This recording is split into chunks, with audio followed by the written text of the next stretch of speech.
మరొక ఉత్తరం చూద్దామండి. వరంగల్ నుండి నవీన్ గారు రాస్తూ ఉన్నారు.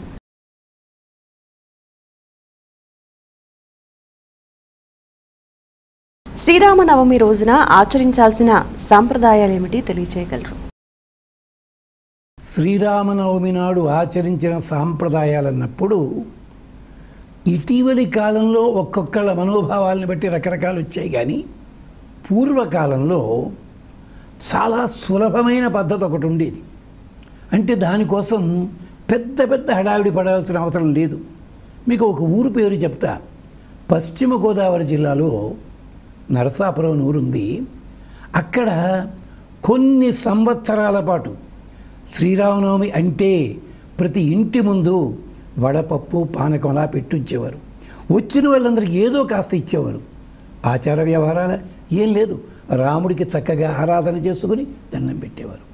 నియమాలు ఏమి చెప్పారంటే పెద్దలు, మీరు మిగిలిన ఏవి పాటించినా పాటించకపోయినా ఆ రోజుని శుచిగా శ్రీమద్ రామాయణంలో మొదటి సర్గ, సంక్షేప రామాయణం అంటారు బాలకాండలో 100 శ్లోకాలు, అది పారాయణ చేయండి.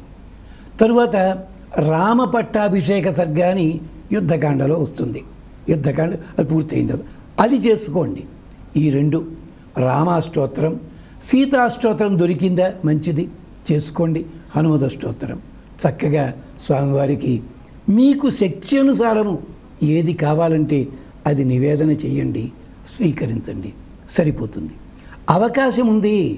అక్కడ సంక్షేప రామాయణంతో పాటుగా రామ జననము, సీతా కళ్యాణ ఘట్టాలు ఉంటాయి. ఇవి అన్నీ చదవడానికి గట్టిగా పడితే 1 గంట సమయం పడుతుంది. ఇక అంతే, అంతకంటే ఏం చేయాల్సిన అవసరం లేదు.